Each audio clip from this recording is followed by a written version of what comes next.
O God and Father of us all, we gather on this special day to bear solemn testimony before you and to the citizens of this great nation of ours for loving gratitude and respect for the 9-member crew of aircraft number 53-0406 of the 99th Bomb Wing, Westover Air Force Base, that crashed on January the 24th, 1963. May our nation never forget the sacrifices these men have made to preserve liberty and freedom. Thank you in your generosity and mercy that you have shown us. And may those who are still in bondage by tyrants experience the opportunity of honest work, religious freedom, and an honorable way of life. We especially pray today, Heavenly Father, for safety, guidance, and protection for all our service members who still serve in harm's way. Comfort and sustain their spouses and children who must endure the pain of separation. When the enemies of peace dare to test our strength, may they find us invincible, because our trust is in you, in whose name we make these petitions. Amen.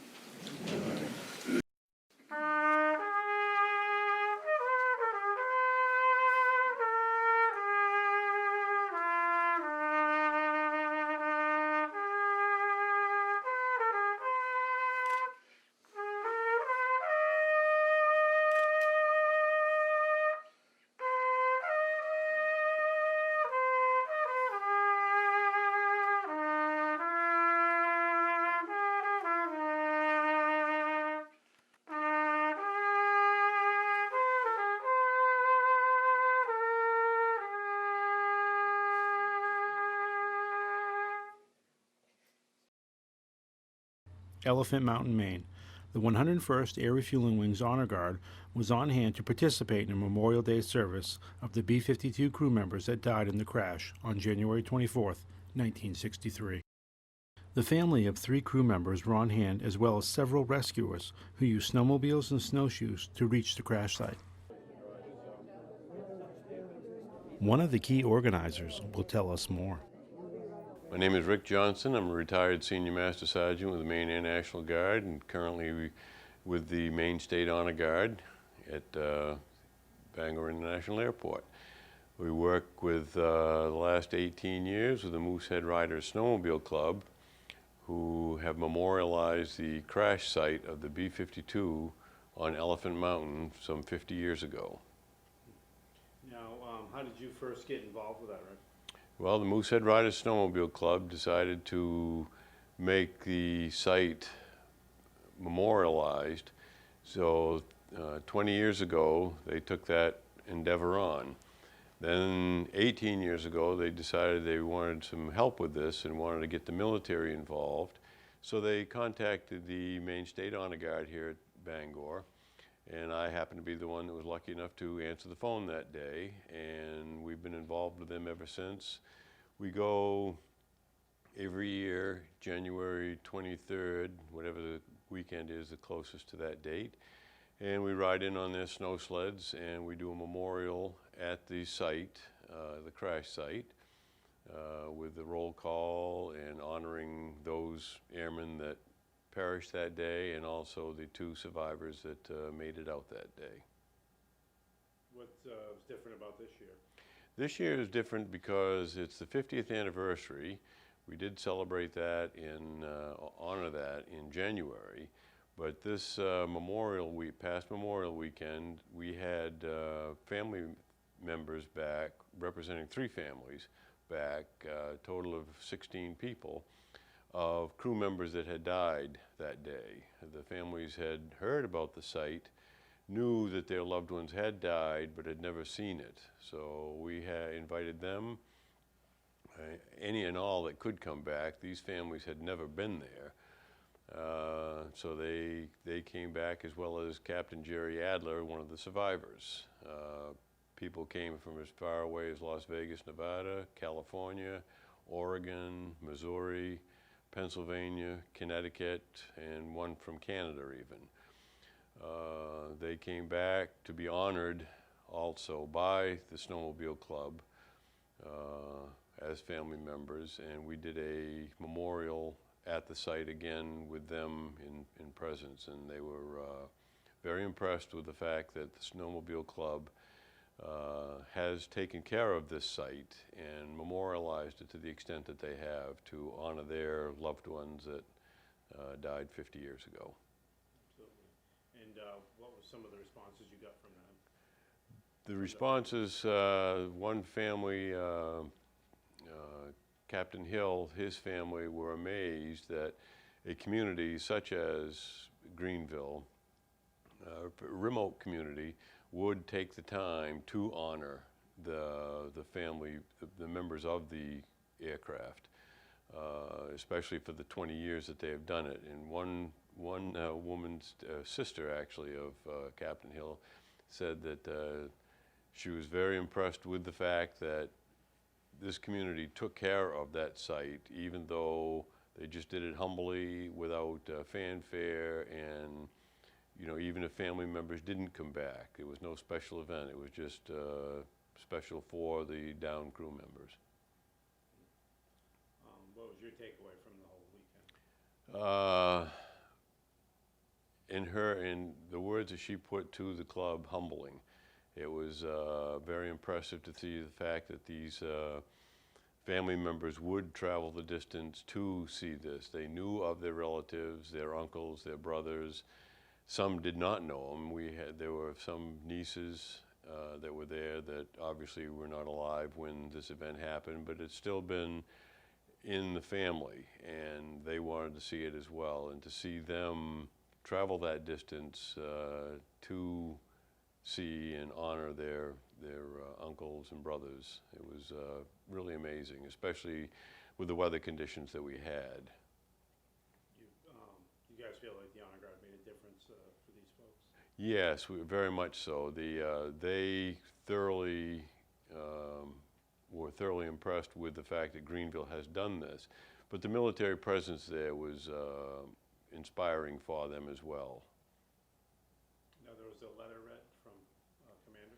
Yes, in connecting dots with this program over the years, we had a connection with the 99th Bomb Wing, which is now assigned to Nellis Air Force Base in Las Vegas.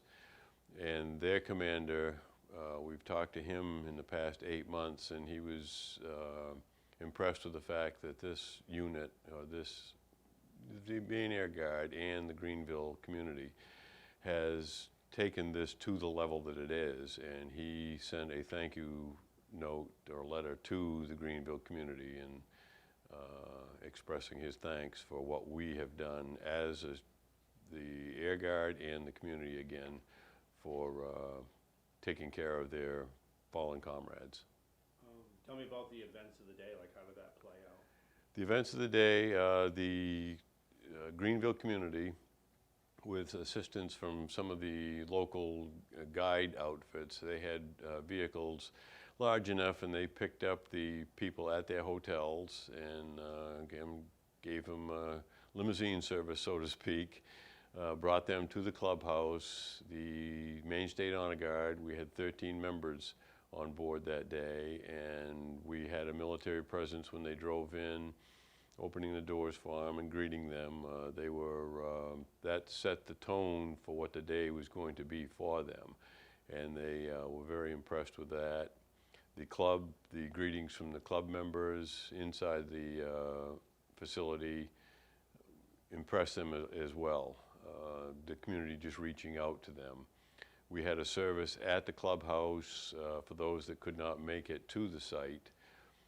Such people as we had 3 members of the Maine Air Guard that were on the crash rescue team 50 years ago. They weren't unable to make it to the site. 2 of them were, so that service there and the meet and greet with the families was important to all of them. They were pleased to be able to talk to them, to just make another connection of what their loved ones went through and what people did to help retrieve the deceased members and get them back, as well as the 2 survivors.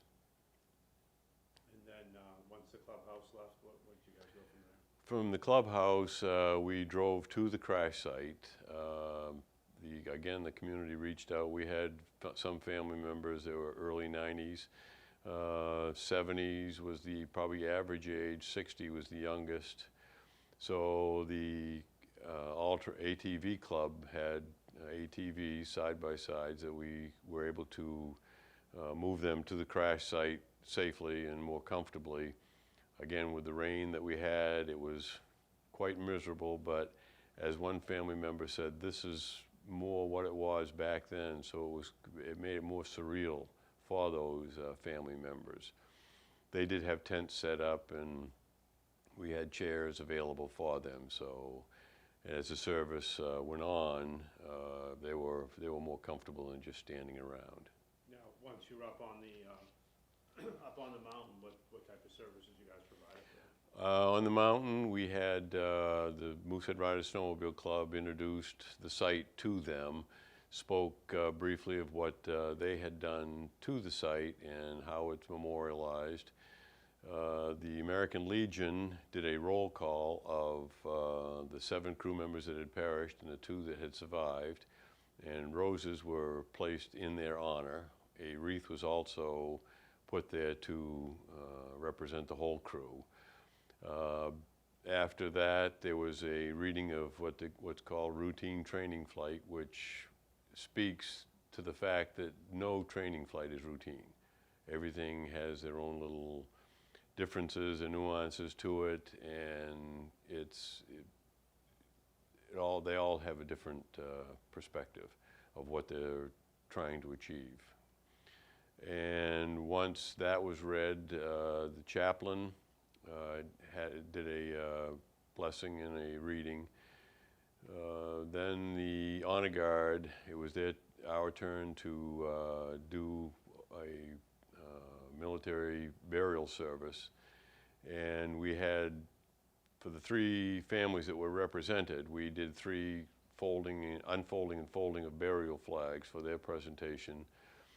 Once the flags were unfolded and refolded, the firing team did a 3-gun volley, and then we had taps played, and the senior staff that were representing the honor guard presented the 3 individual families with their burial flag for their loved ones. What was that like? That, every time that's done, is very moving. That particular day, it had a whole different meaning too, because the soldier that had died was not there physically or in a casket or anything, but mentally and emotionally, they certainly were there. Again, these folks had traveled great distances to see this site, and when they saw the debris field and the airplane parts, it was very moving for them. And to stand there and receive the burial flags was very, very emotional for all of us. Absolutely. Do you think it provided the families any sort of closure? Yes, it has. Several of them spoke of that afterwards too. One niece said, "I knew Uncle Mike." He was the Tech Sergeant Michael O'Keefe, the tail gunner. And she said, "I knew him. I was 10 years old, and we always thought a lot of Uncle Mike. But after he died, we remembered him, but now we can remember him even more." Absolutely. You guys that have been doing it for a while seem pretty passionate about it. So what would you guys? Oh, absolutely. This is a detail that when a funeral detail comes out, the office puts it out email and people volunteer for it. When in December, 1st of December, we'll get phone calls from team members saying, "I want to be on the B-52 one." It doesn't have to be put out. Team members join in on this. There's a lot of connections. Chief Mark Andrews is there, and he's been with us all the time. Master Sergeant Art Yanofsky, Senior Master Sergeant Andy McDonald, they're always there. Mark has a special connection to it because his dad was one of the rescue guys. I have a special connection to it because, as I said earlier, I was fortunate enough to be the one to answer the phone that day and help out with the folks, and it's just it's just grown from there. I mean, people just, they want to be a participant of this event. It means that much. You made any friends along the way? Oh yes, the Greenville community, they're a unique breed. Well, they're not either. They're a small town community, and they're just very, very nice people. Pete and Callie Pratt, he's the one that's been doing it for the past 18 years. He's become a snowbird, so he's passed the torch on to Jeff Pomelo, who's the chief of police up there. But the ones that started the whole thing, Fred and Priscilla Worcester, we've become very dear friends with her. Fred has passed away. I did not get to meet him, but they're the couple that started the ball rolling on this 20 years ago, and they're just super people. Anything you want to add? Anything you can think of? No, other than the fact that what these airmen went through that day, and again, getting back to the routine training flight, it certainly was not. It was a higher headquarters mission to test the low-levelness ability of the aircraft. Unfortunately, the aircraft had structural issues. It came apart. They were one of 3 airplanes to have structural things. This was the largest loss of life of the 3 incidents, but they gave their lives so others didn't. The aircraft was restructured, and the thought process of how low level it could be was put back in. But unfortunately, these 7 crew members perished, but others didn't have to. So, What happened on that day? How did the crash unfold? the crash unfolded. They had 2 flight path they could have taken. One was down over South Carolina, but the weather down there was really bad.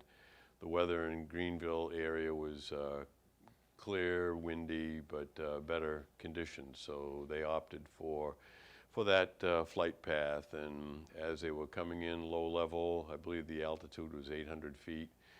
They were coming in from the Brownville side of the mountain, and as they were pulling up, they were trying to pull up, the turbulence was so severe that the airplane was just shaking apart, and that's exactly what happened. The tail section broke off due to structural issues, and they had no way to recover the aircraft to get into a safe flight where they could all eject. It was